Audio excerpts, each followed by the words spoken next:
जय हिंद दोस्तों, economics class में एक बार फिर से आपका स्वागत है। मेरा नाम है चैन सिंह और आज मैं आपके लिए वार्षिक परीक्षा 2023 के लिए एक अभ्यास प्रश्न पत्र लेके आया हूं अर्थशास्त्र का कक्षा 12 के लिए। तो आइए हम इसको हल करके देखेंगे, समझेंगे परीक्षा में किस प्रकार के प्रश्न पूछे जाते हैं और किस प्रकार से हमें उनका जवाब लिखना होता है।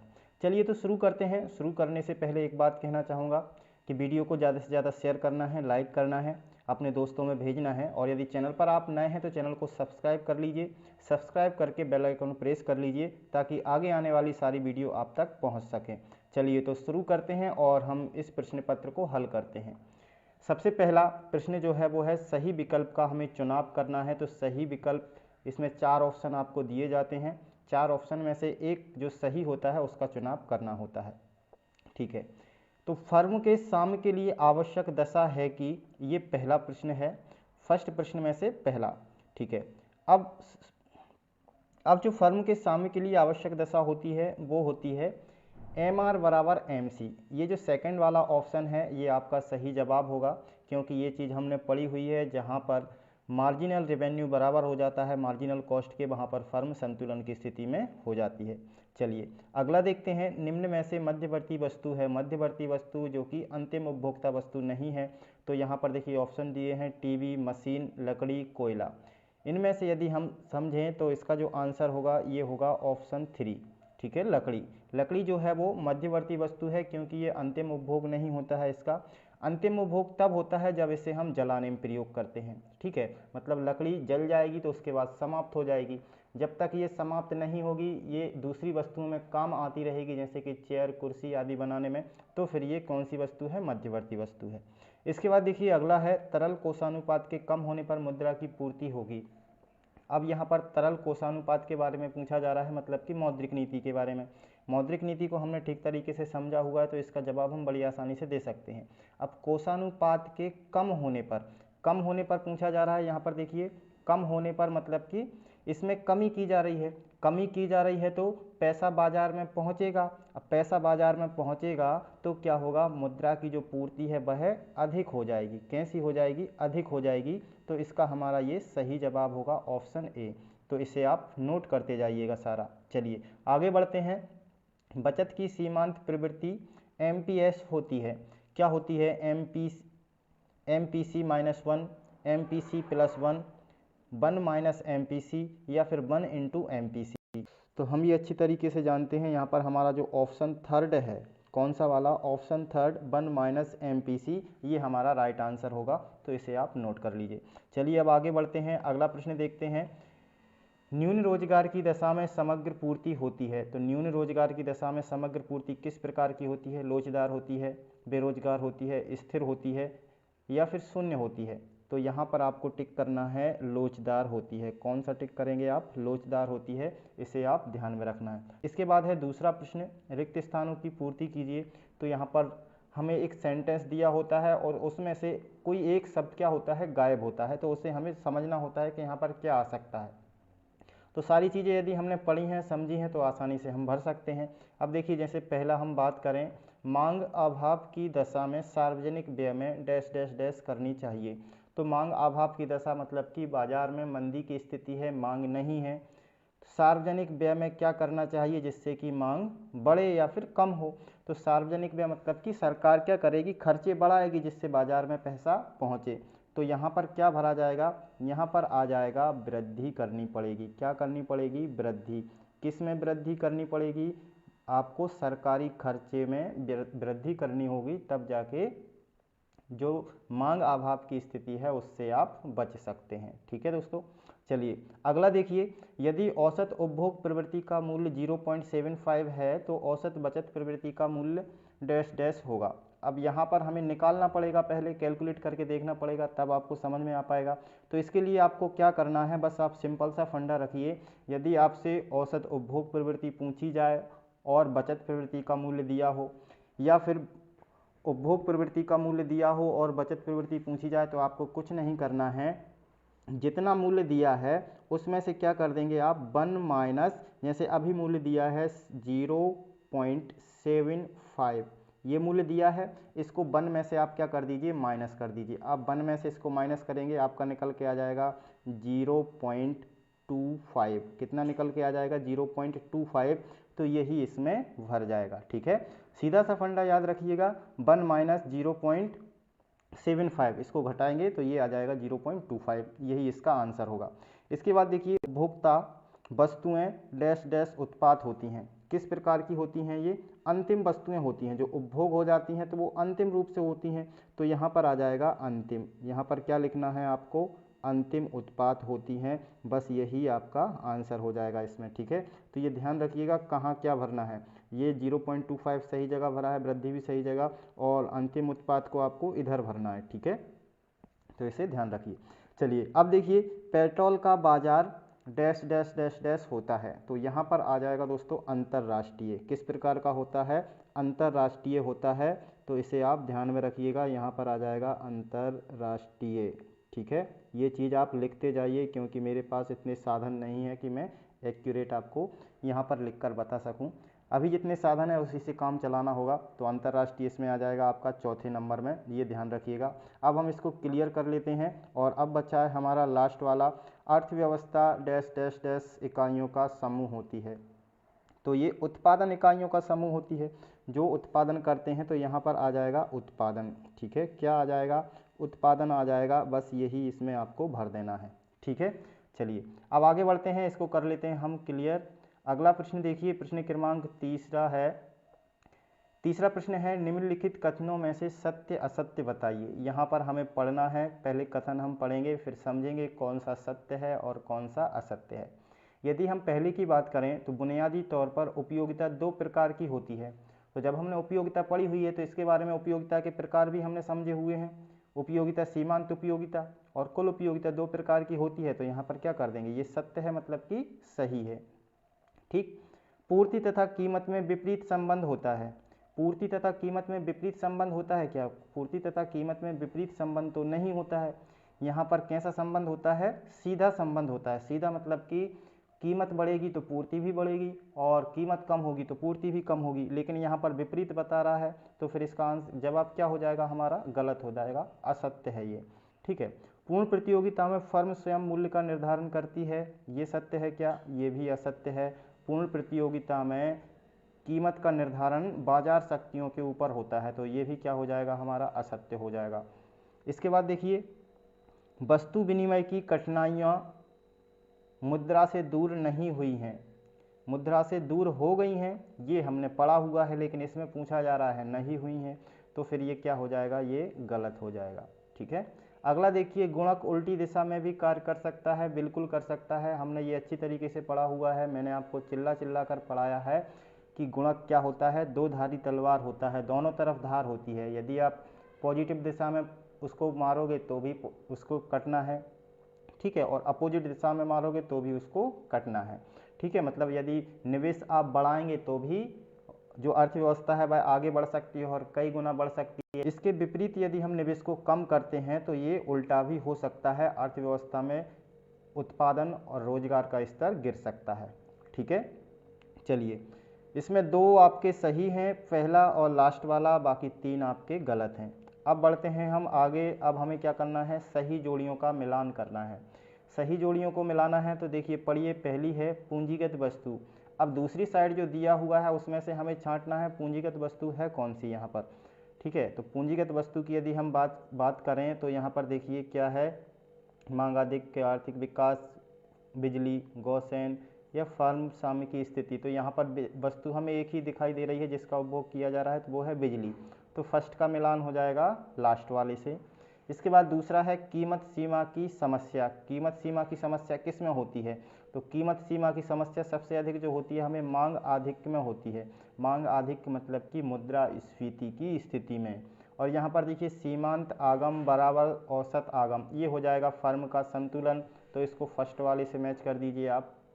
इसके बाद उपयोगिता ह्रास नियम, ये किसने दिया है? गॉसेन ने दिया है, तो इसे हम गॉसेन से मैच कर देंगे। इसके बाद लास्ट बचा है और इस साइड भी एक ही बचा है, तो बस उसी से आप इसको मैच कर दीजिए। बजट के उद्देश्य क्या होते हैं? आर्थिक विकास करना। ठीक है, पांचों मिल गई हैं, इसमें कोई डाउट है क्या? कोई डाउट नहीं होना चाहिए। ठीक है, इसे आप ऐसा का ऐसा उतार लें और इसको जो आंसर है जिस प्रकार से आपको लिखना है उसे इस प्रकार से लिख लीजिए। चलिए अब बढ़ते हैं आगे। निम्न प्रश्नों के एक शब्द में उत्तर लिखिए। क्या पूछा जा रहा है? एक शब्द में उत्तर लिखना है हमें, ठीक है। अब एक शब्द में उत्तर लिखना है तो पहले हम प्रश्न पढ़ते हैं। यदि विधिक आरक्षित निधि अनुपात 20% हो तो गुणक का मान क्या होगा? यहाँ पर गुणांक आपसे पूछा जाए या गुणक पूछा जाए या गुणज पूछा जाए, सबका एक ही जवाब होगा, ठीक है। इसमें थोड़ा सा हमें कैलकुलेशन करना होगा। क्या कैलकुलेशन करना होगा? देखिए यहाँ पर विधिक आरक्षित निधि अनुपात दिया है, तो इसका फॉर्मूला जो होता है गुणक का वो क्या हो जाएगा? 1/, आरक्षित निधि अनुपात, ठीक है। इसको हम बटे में लिख देंगे तो ये कितना है? 20%। अब 20% है तो इसको यदि हम हल करेंगे तो ये हो जाएगा 1/20 और ऊपर गुणा में हो जाएगा 100, क्योंकि ये प्रतिशत है तो इसको हटाना है हमें। अब 20 से क्या कीजिए? 100 को काट दीजिए तो ये कितनी बार कट जाएगा? 5 बार। तो पहले का जो जवाब होगा वो कितना होगा? वो होगा हमारा 5, ठीक है। बस यही आपको लिखना है। आप यदि मन में अपने दिमाग में भी कैलकुलेशन कर लेते हैं और डायरेक्ट आंसर लिखेंगे तो आपका गलत नहीं होगा, क्योंकि उत्तर हमें एक शब्द में देना है। चलिए अब इसको कर लेते हैं हम क्लियर, आगे बढ़ते हैं। भारतीय रिजर्व बैंक का राष्ट्रीयकरण किस वर्ष हुआ था? तो इस पर भी हमने चर्चा की हुई थी जब बैंक वाला हमने चैप्टर किया था, तो ये हुआ था 1949 में। कब हुआ था? 1949 में, 1949, ठीक है, 1949। इसको ध्यान में आपको रखना है, ठीक। आगे बढ़ते हैं। हस्तांतरित भुगतान क्या साधन आय गणना में शामिल होता है? तो ये साधनों की जब हम आय निकालते हैं और आय के द्वारा राष्ट्रीय आय की गणना करते हैं तो इसे हस्तांतरित भुगतान को शामिल करते हैं क्या? नहीं करते, ठीक है, क्योंकि यहाँ पर हस्तांतरित भुगतान हो रहा है ना कि आय हो रही है, तो इसका जवाब हो जाएगा नहीं। हमें एक शब्द में देना है तो हम क्या लिख देंगे? नहीं। बस हमारा आंसर यहाँ पर कंप्लीट हो गया है, ठीक है। अब कौन सा रह गया है? चौथे नंबर का रह गया है, तो उसको देखते हैं। चलिए, अति अल्पकालीन मूल्य क्या कहलाता है? अति अल्पकालीन मूल्य क्या कहलाएगा भाई? बाजार मूल्य कहलाएगा। सिंपल सी बात है, बस यहाँ पर क्या लिख देंगे हम? बाजार मूल्य। बाजार मूल्य ये हमारा आंसर हो जाएगा, बाजार मूल्य, ठीक है। अब आगे देखिए अगला क्या है? अगला है प्रोफेसर माल्थस का जनसंख्या सिद्धांत किस नियम पर आधारित है? जनसंख्या सिद्धांत किस नियम पर आधारित है? ये बात हमने पढ़ी हुई है, समझी हुई है, तो यहाँ पर लिख देंगे हम उत्पत्ति ह्रास नियम। उत्पत्ति ह्रास नियम, ठीक है। ये सारी चीज़ें आप नोट करते जाइए ताकि आपको ध्यान रहे, यदि लिखेंगे नहीं तो फिर आपको ध्यान में नहीं रहेगा। उत्पत्ति ह्रास नियम के द्वारा ही प्रोफेसर माल्थस का जो जनसंख्या सिद्धांत है वो इस पर आधारित है, ठीक है। आगे बढ़ते हैं।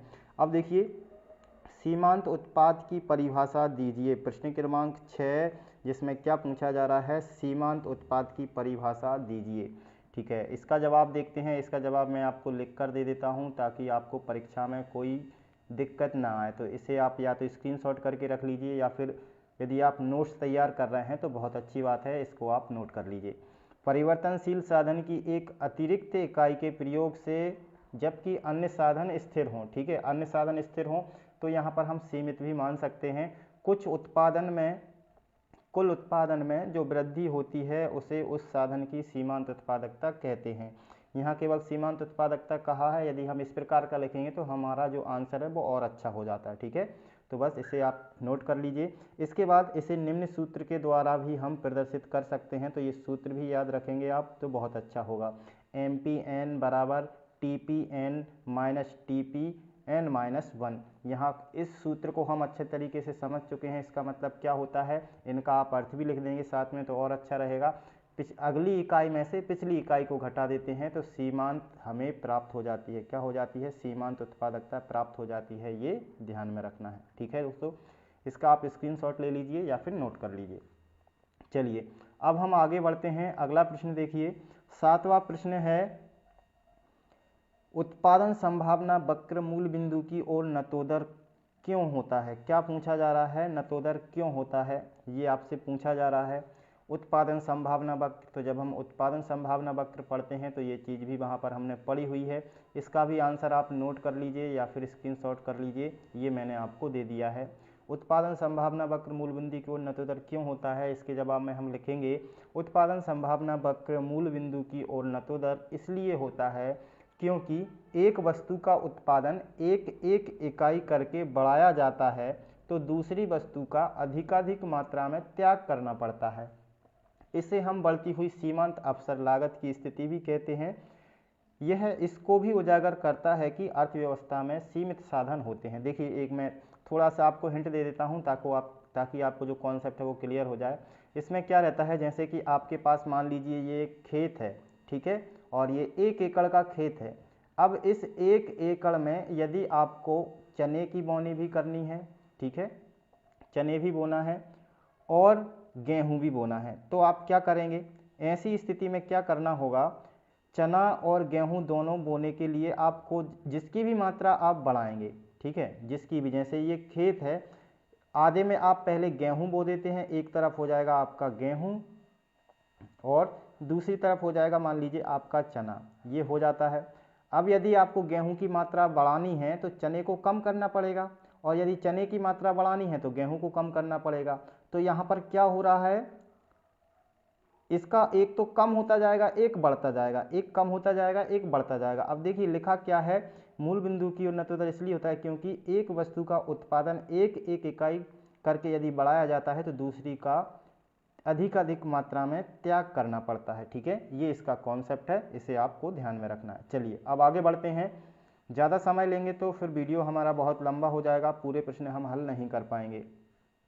8वां प्रश्न है। 8वां प्रश्न क्या पूछ रहा है, स्थिर एवं चालू कीमतों पर राष्ट्रीय आय को उदाहरण सहित समझाइए या फिर उदाहरण द्वारा समझाइए। उदाहरण देकर हमें बताना है कि स्थिर एवं चालू कीमतों पर राष्ट्रीय आय की गणना किस प्रकार से की जाती है। मैं इसको यहीं पर समझा देता हूं आपको। देखिए क्या करना है, मान के चलिए हमें क्या करना है, वर्ष 2023 की, ठीक है, 2022 क्या कर लेते हैं, 2022 और 23 का राष्ट्रीय आय यदि निकालना है तो हम क्या करेंगे, देखिए जब चालू कीमतों पर करेंगे तो 2022-23 में जो भी हमारा उत्पादन होगा और उनकी जो कीमत रहेगी इसी वर्ष की कीमत, मतलब देखिए चालू कीमत मतलब कि सेम उसी वर्ष की, जैसे इस वर्ष का निकाल रहे हैं तो इसी वर्ष की कीमतों से क्या कर दिया जाएगा, उत्पादन का गुणा कर दिया जाएगा। तो ये हो जाएगी भैया चालू कीमतों पर। और स्थिर कीमतों पर मतलब कि किसी निश्चित वर्ष की कीमतों पर, जैसे यहाँ पर देख लेते हैं हम 2011-12 की कीमतें हमने ले रखी हैं, ठीक है, तो ये क्या हो गया, एक स्थिर वर्ष हो गया। हम इसी वर्ष पर हर साल राष्ट्रीय आय निकालते आ रहे हैं। 2014-15 की आय इसी वर्ष पर निकाली, 16-17 की आय भी इसी वर्ष पर निकाली, 19-20 की आय भी इसी वर्ष पर निकाली, अब 22-23 की आय भी इसी वर्ष पर निकाल रहे हैं, मतलब कि स्थिर कीमतें मान के चल रहे हैं किसी एक वर्ष की। जैसे कि 2022 में जितना भी उत्पादन हुआ है, 22-23 में जितना भी उत्पादन हुआ है उसका हम गुणा किससे कर देंगे, उसका गुणा कर देंगे हम 2011-12 की कीमतों से, तो ये हो जाएगा फिर स्थिर कीमतों पर राष्ट्रीय आय की गणना। कॉन्सेप्ट समझ में आ गया। चलिए अब इसका आंसर आपको किस प्रकार से लिखना है ये मैंने आपको लिख कर दे दिया है, आप ये नोट कर लीजिए, ठीक है। देखिए स्थिर एवं चालू कीमतों पर राष्ट्रीय आय की गणना उदाहरण द्वारा हमें समझाना है। तो राष्ट्रीय आय की गणना या तो स्थिर कीमतों पर की जा सकती है या फिर चालू कीमतों पर, दोनों का हम कॉन्सेप्ट लिख देंगे। पहले चालू कीमतों पर राष्ट्रीय आय की गणना करते समय, ये सारी चीज़ें लिखी हुई हैं जो मैं बस लिखा हुआ ही पढ़ रहा हूँ। चालू कीमतों पर राष्ट्रीय आय की गणना करते समय एक वर्ष में उत्पादित वस्तुओं एवं सेवाओं की मात्रा को उसी वर्ष की कीमतों से गुणा किया जाता है, ठीक है, क्लियर हो गया। आगे बढ़ें। अब देखिए स्थिर कीमतों पर राष्ट्रीय आय निकालते समय उत्पादित वस्तुओं एवं सेवाओं को एक निश्चित वर्ष की कीमतों से गुणा किया जाता है। ये दोनों बातें लिख दी हमने। अब देखिए इसका हम उदाहरण द्वारा व्याख्या करते हैं, तो ये मैंने यहाँ पर उदाहरण लिख दिया है, इसे भी आप नोट करना चाहें तो नोट कर लीजिए या फिर स्क्रीनशॉट लेकर भी रख सकते हैं। 2017-18 की राष्ट्रीय आय की गणना चालू कीमतों पर करने के लिए, कहाँ पर, चालू कीमतों पर करने के लिए इस वर्ष के उत्पादित मौद्रिक मूल्य जितना भी उत्पादन हुआ है 2017-18 की कीमतों से गुणा करके ज्ञात करेंगे, ठीक है। 17-18 का ही हम राष्ट्रीय आय ज्ञात कर रहे हैं तो 17-18 की कीमतों से उसका गुणा कर देंगे। तथा स्थिर कीमतों पर राष्ट्रीय आय की गणना करते समय 2017-18 के राष्ट्रीय उत्पाद मतलब कि कुल उत्पादन का जो मौद्रिक मूल्य है एक निश्चित वर्ष माना कि 2011-12 की कीमतों से गुणा करके ज्ञात किया जाएगा तो फिर क्या कहलाएगा, वो स्थिर कीमतों पर राष्ट्रीय आय की गणना कहलाएगी। ठीक है, ये आप लिख लीजिए पूरा। इस प्रकार से हमें जवाब लिखना है, इतना बड़ा आपका आंसर ये होगा। ठीक है, चलिए अब बढ़ते हैं आगे और अगला प्रश्न देखते हैं। अगला प्रश्न क्या है हमारा, अभावी मांग की समस्या क्या है। क्या पूछा जा रहा है, अभावी मांग की समस्या। अभावी मांग की समस्या मतलब कि मंदी की समस्या। ठीक है, अब मंदी की समस्या है तो भाई इसका जवाब किस प्रकार से लिखेंगे, ये लीजिए, इसका भी मैंने जवाब आपको दे दिया है लिख के, ताकि आपको कोई दिक्कत ना हो, आपको ढूंढना ना पड़े, आपको बस पकाया पकाया मिल रहा है तो खाना है सिर्फ। ठीक है, जवाब क्या लिखेंगे आप, अभावी मांग से अभिप्राय पूर्ण रोजगार के स्तर तक पहुंचने के लिए जितनी सामूहिक मांग की आवश्यकता होती है उससे कम मांग होती है यदि अर्थव्यवस्था में, तो उसे हम अभावी या फिर न्यून मांग कहते हैं। ठीक है, इसकी समस्या क्या है, अभावी मांग में देश की सरकार व नागरिकों के द्वारा कम व्यय किया जाता है। ठीक है, कम खर्च किया जाता है, जिस कारण से अर्थव्यवस्था में उत्पादन, आय एवं रोजगार का स्तर गिर जाता है और ये एक समस्या का रूप ले लेती है। ठीक है, यही अभावी मांग की समस्या है। ठीक है दोस्तों, इसको आप स्क्रीनशॉट करके रख लीजिए और परीक्षा में आता है तो आपको लिखना है। इसके बाद देखिए अगला प्रश्न क्या पूछा जा रहा है, लागत वक्र यू आकृति के क्यों होते हैं समझाइए। हमें समझाना है, व्याख्या करना है कि क्यों होता है। क्या पूछा गया है, लागत वक्र यू आकार का क्यों होता है। ये सारी चीज़ें हम पढ़ चुके हैं दोस्तों और यही देखिए परीक्षा में पूछी जा रही हैं। ठीक है, चलिए तो इसका जवाब भी आप नोट कर लीजिए या फिर स्क्रीनशॉट लेकर रख लीजिए। अब ये भाई क्या होते हैं, यू आकृति के क्यों होते हैं, तो हम इसमें लिखेंगे प्रारंभ में। देखिए इसमें थोड़ा सा हम बड़ा भी लिख सकते हैं, यदि यही क्वेश्चन यदि आपसे 8 मार्क्स या फिर 6 मार्क्स में पूछा जाता है तो फिर आपको चित्र द्वारा भी इसकी विवेचना करनी होगी। पहले चित्र द्वारा भी समझाना होगा, उसके बाद इसकी व्याख्या भी करनी होगी। अभी ये 4 मार्क्स में शायद पूछा गया है तो 4 मार्क्स के लिए हम इतना ही लिख सकते हैं, तो हमारा आंसर गलत नहीं होगा। प्रारंभ में लागत वक्र गिरते हैं, प्रारंभ में तो क्या होता है, ठीक, ये सभी लागतें जो होती हैं वो गिरती हैं, क्योंकि जैसे जैसे उत्पादन बढ़ाया जाता है तो उत्पादन के बढ़ने से हमें लाभ मिलने लगता है और लागतें गिरने लगती हैं। इसका कारण क्या होता है कि साधनों की जो अभिभाज्यता तथा विशिष्टीकरण के कारण उत्पादन बढ़ता है। ठीक है, जैसे जैसे उत्पादन बढ़ेगा तो लागतें कम होती जाएंगी। ठीक है, और क्या होगा, परिवर्तनशील साधनों को बढ़ाते जाने पर एक सीमा पर उत्पादन का स्तर जो होता है वो अनुकूलतम उत्पादन स्तर पर पहुंच जाता है, मतलब कि एक अच्छा संयोग मिल जाता है। जैसे कि एक मशीन पर यदि 8 व्यक्ति लग सकते हैं तो 8 व्यक्ति काम करने लगे हैं तो उनका संयोग मिल गया है, लेकिन लागतें न्यूनतम होने लगती हैं। ठीक है, अब यदि उत्पादन बढ़ाने के लिए परिवर्तनशील साधनों में मतलब कि श्रम में और अधिक मात्रा में बढ़ाया जाता है तो फिर आदर्श संयोग क्या हो जाता है, भंग हो जाता है। अब संयोग भंग होने से फिर क्या होगा, जो मशीनें हैं जो कि अभिभाज्य होती हैं उनको तो हम विभाजित नहीं कर सकते भाई। एक मशीन पर 8 व्यक्ति काम कर सकते हैं तो 8 की जगह हम 12 लगाएंगे, तो फिर मशीन को तो नहीं बांट सकते ना, तो मशीन पर क्या पड़ेगा, फिर दबाव पड़ता है। तो इस कारण से फलस्वरूप क्या होने लगता है, लागतें बढ़ने लगती हैं, उत्पादन कम होने लगता है। तो पहले तो जो वक्र, पहले जैसे कि हम इस प्रकार से देखें, देखिए जब लागतें कम होती हैं तो वक्र इस प्रकार से नीचे की ओर आता है। ठीक है, जब संतुलन संयोजन हो जाता है तो वो इस प्रकार से चलने लगता है, और फिर जब दबाव बढ़ने लगता है तो फिर यही ग्राफ इस प्रकार का ऊपर उठने लगता है। तो फिर क्या हो जाता है, यहाँ पर यू आकृति बन जाती है, इस प्रकार से यू आकृति बन जाती है। तो इस प्रकार से ये इसका हमें जवाब लगाना है। ठीक है, चलिए आगे बढ़ते हैं। अगला प्रश्न देखिए, अगला प्रश्न क्या है, अगला प्रश्न है हमारा चयनित शाख नियंत्रण से आप क्या समझते हैं। क्वेश्चन नंबर 11 है, इसे आप ध्यान रखिए, नोट करते जाइए। ठीक है, चयनित शाख नियंत्रण से आप क्या समझते हैं, इसका जवाब हमें लिखना है। अब इसका जवाब भी मैं लिख के दे देता हूं ताकि आपको कोई दिक्कत ना हो। ठीक है, चयनित शाख नियंत्रण में हम क्या लिखेंगे, थोड़ा सा टफ है इसका आंसर, आपको याद करने में भी थोड़ी सी दिक्कत होगी। ठीक है, तो आप बढ़िया तरीके से इसे समझ लीजिए और याद रख सकते हैं तो बहुत अच्छी बात है। क्या लिखना है, चयनित शाख नियंत्रण के अंतर्गत रिजर्व बैंक कुछ निश्चित उद्देश्यों की पूर्ति हेतु बैंकों को शाख प्रस्तुत करने के आदेश देती है। ठीक है, ये बात ध्यान रखेंगे। उदाहरण के तौर पर रिजर्व बैंक विभिन्न जींस या खाद्यान्नों के विरुद्ध अग्रिम देने से मना कर सकती है, अथवा उधार प्रतिभूति अंतर या फिर मूल्य अंतर को परिवर्तित कर सकती है। देखिए ये टॉपिक थोड़ा सा टफ आपको लग सकता है, अभी आप याद कर लीजिए, और यदि आपको लगता है कि आपको ये समझना है तो फिर मैं इसके लिए अलग से क्लास ले लूँगा, लेकिन अभी हम क्लास लेने का हमारे पास समय नहीं है क्योंकि परीक्षा बहुत करीब है।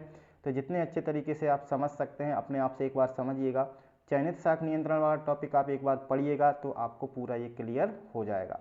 ठीक है, अगला प्रश्न देखिए। अब जो प्रश्न है आपके, इनको पढ़िए जरा, क्या लिखा हुआ है। निम्नलिखित प्रश्नों के उत्तर आपको 200 से 300 शब्दों में देना है, और 200 से 300 शब्दों में लिखेंगे तो काफ़ी लंबा वीडियो हो जाएगा, मैं आपको इतना नहीं बता पाऊंगा।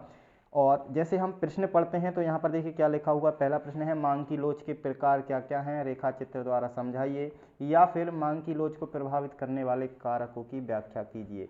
तो मांग की लोच की जो वीडियो है हमारी चैनल पर उपलब्ध है, उस वीडियो का लिंक मैं इस वीडियो के डिस्क्रिप्शन में दे दूंगा, तो वहाँ से आप उस वीडियो को पूरा देखिए, उसके बाद आप अपने ये नोट्स तैयार कर लीजिए। ठीक है, दोनों वीडियो की लिंक मिल जाएगी, मांग की लोच को प्रभावित करने वाले कारक और मांग की लोच के प्रकार। तो यहाँ पर मांग की लोच के प्रकार में हमने 5 प्रकार पढ़े हुए हैं, तो 5 प्रकारों की आपको चित्र द्वारा व्याख्या करनी है। ठीक है, आगे बढ़ते हैं। दूसरा प्रश्न है इसमें, पूर्ण प्रतियोगिता बाजार क्या होता है, व्याख्या कीजिए तथा बताइए पूर्ण प्रतियोगिता बाजार में मांग वक्र की स्थिति क्या होती है।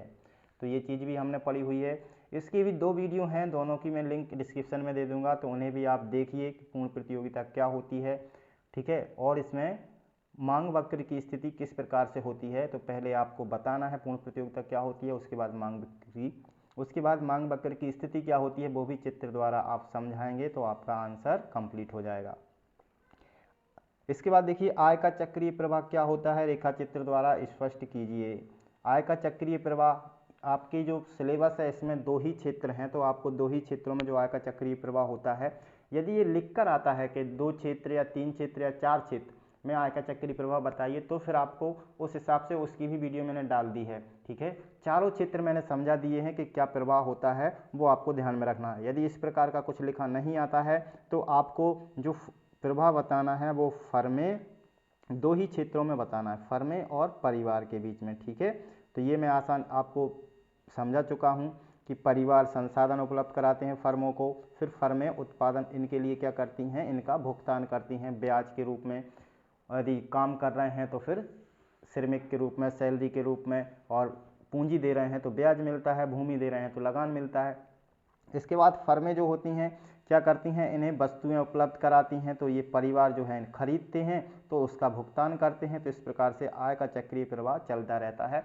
ये चित्र डायग्राम मैंने आपको समझाया है बड़े अच्छे तरीके से, इसका जो वीडियो है उसका भी लिंक मैं डिस्क्रिप्शन में दे दूंगा, तो वो भी आप देख लीजिएगा, एक बार आपको क्लियर हो जाएगा। ठीक है, आसानी से आप लिख सकते हैं, बड़ा सरल है, बड़ा आसान है।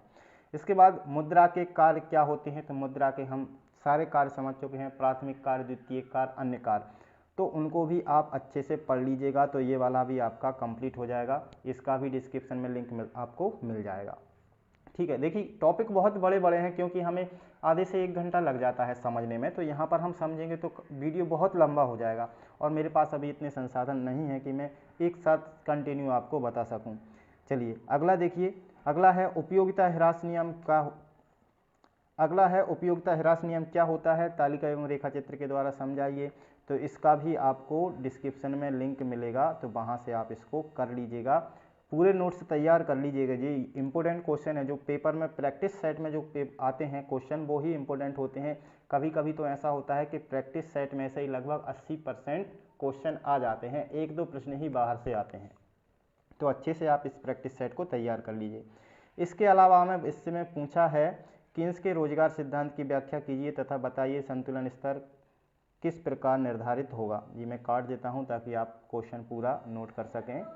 कीन्स के रोजगार सिद्धांत की व्याख्या कीजिए तथा बताइए संतुलन स्तर किस प्रकार से निर्धारित होगा।